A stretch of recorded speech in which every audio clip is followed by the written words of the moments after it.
everyone. I am Kiana Pagya and I will be one of the reporter for the subject Global Culture and Tourism Geography.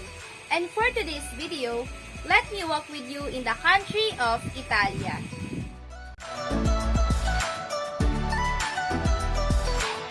Let's talk about first its origin. Italy is an ancient name for the country and for the people of southern Italy.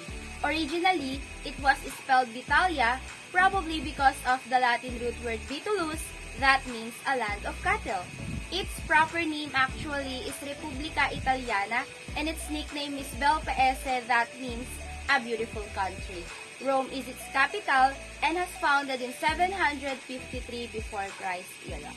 Italy is known for its large contributions to the worlds of art, fashion, opera, architecture, and we haven't even mentioned the food yet.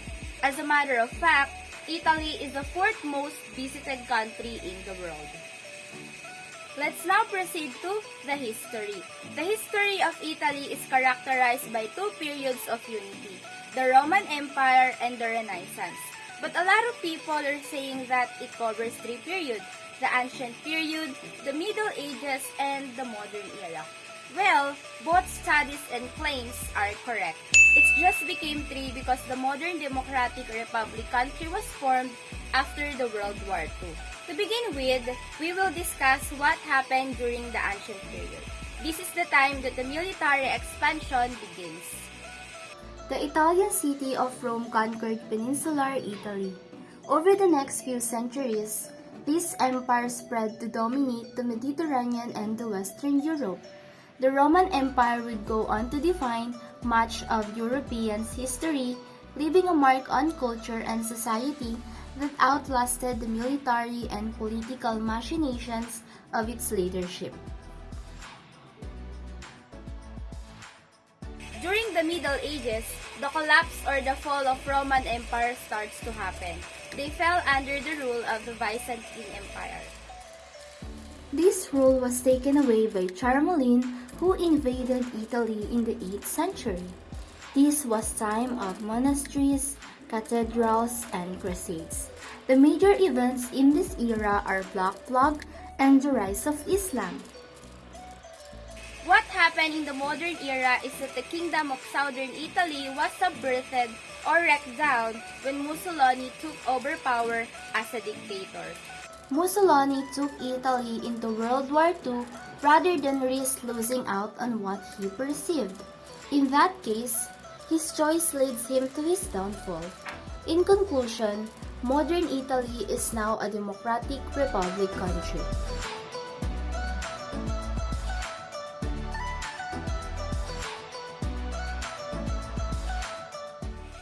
Talking about its geography, Italy is a Mediterranean country that is bordered by the countries of France, Switzerland, Austria, and Slovenia.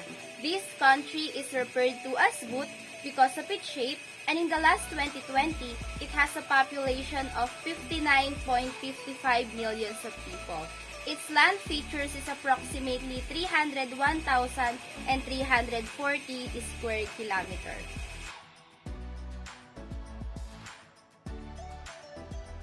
In sports, Italy is known for its love for football. In fact, it is the official national sport of the country. They won during the 2006 FIFA World Cup and currently the second most successful football team in the World Cup history.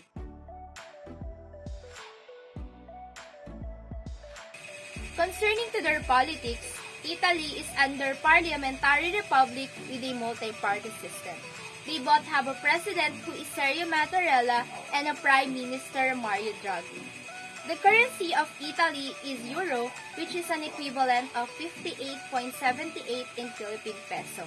Italia Aerotransporto is their nation's flag carrier. Its IATA code is AZ and its ICAO code is ITNY. As the elegance of Italy lies within its beauty, the color of their flag carries an idealistic and a significant symbolism. It is a vertical three-color flag that features three bands of equal sizes, in which green represents freedom, white represents purity and faith, and red represents love.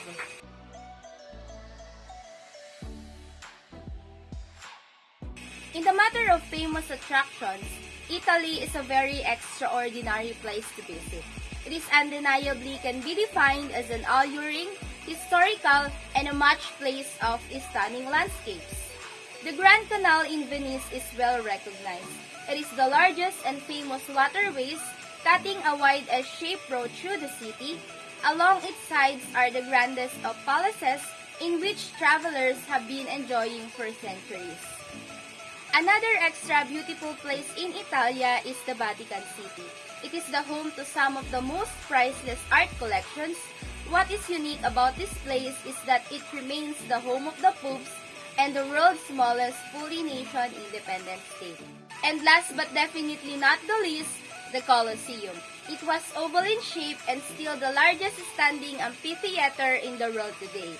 It was actually listed in the 7 wonders of the world.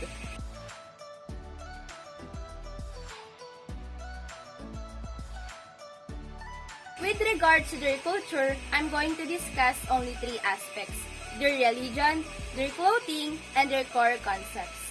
In the country of Italia, they have 4 religions: the Islam, the Christianity, the Buddhism, and the Hinduism.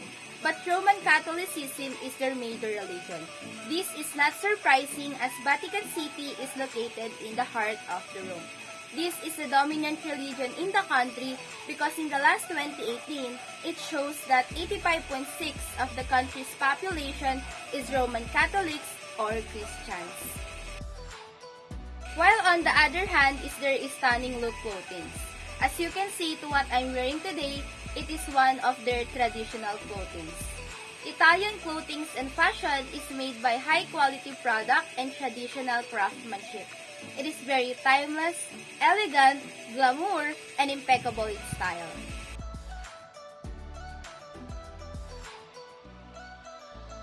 In terms of core concepts, Italians are known for their campanilismo, la bella figura, and formalita.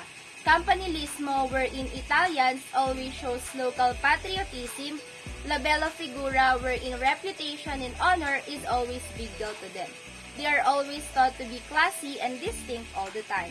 And last but definitely not the least is the formality. Italians is always referred to as white because being polite and respectful is always practiced. In celebrating secular occasions or festivals, they have the what we called Epiphany Eve. This holiday, which takes place on January 6th, is celebrated to honor the arrival of the 3 wise men. It is their tradition for an old woman to deliver gifts for the children on that night's celebration. The second secular celebration is the Carnival. Traditionally, this is celebrated with Renaissance musicians, horses, dancers, and bands all coming together each year between February and March. There is a grand parade that travels throughout Florence with the highlights such as the beautiful costumes, floats, and the puppet dragons. And did you know that Italy is probably the origin of the Carnival, as it is roots in a primitive festival honoring the beginning of the new year and the rebirth of nature.